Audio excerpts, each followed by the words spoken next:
तो मुझे तो हंसी आती है, लाइक इंडिया के लाखों सब्सक्राइबर वाले सो कॉल्ड टेक रिव्यूअर बोलते हैं कि एसी की कूलिंग कैपेसिटी कम करने से उसकी आईशेड वैल्यू इंक्रीज हो जाती है। अगर आपसे भी कोई ऐसा बोलता है तो उसे एयर कंडीशनर की फंडामेंटल्स ही नहीं पता।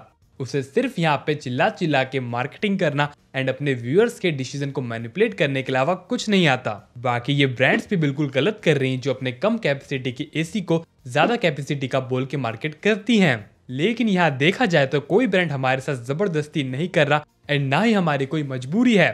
तो अगर हम ऐसे एसी लेंगे ही नहीं तो हमें इससे क्या फर्क पड़ता है। इनफैक्ट हम में से कई लोगों के लिए तो अच्छा ही है कि यहाँ पे एक नई कैटेगरी बन रही है 1.25 टन एंड 1.7 टन एसीज की। लाइक अगर हमारे रूम की नीड 1.25 टन के एसी की है तो हमारे लिए तो अच्छा ही है कि हमें यहाँ पे एक्स्ट्रा पे करके एक 1.5 टन एसी नहीं लेना पड़ रहा। एंड एडिशनली इससे अपनी इलेक्ट्रिसिटी भी सेव होगी अगर हम अपने रूम के अकॉर्डिंग एक बेस्ट सूटेबल कैपेसिटी का एसी लेंगे। और फिर राइट कैपेसिटी के एसी से हमें बेटर कंफर्ट भी मिलेगा, बेटर कंसिस्टेंट कूलिंग मिलेगी एंड एडिशनली अपनी इलेक्ट्रिसिटी भी सेव होगी। लाइक अगर हम अपने रूम के अकॉर्डिंग एक बेस्ट सूटेबल कैपेसिटी का एसी लेंगे तो अपना एसी रूम में टेम्परेचर मेंटेन करने के बाद एक नॉन इन्वर्टर एसी जैसे अपना कंप्रेसर बार बार ऑफ नहीं करेगा, जिससे नो डाउट यहाँ पे ओवरऑल कंफर्ट भी बेटर रहेगा एंड ओवरऑल बेटर एक्सपीरियंस मिलेगा।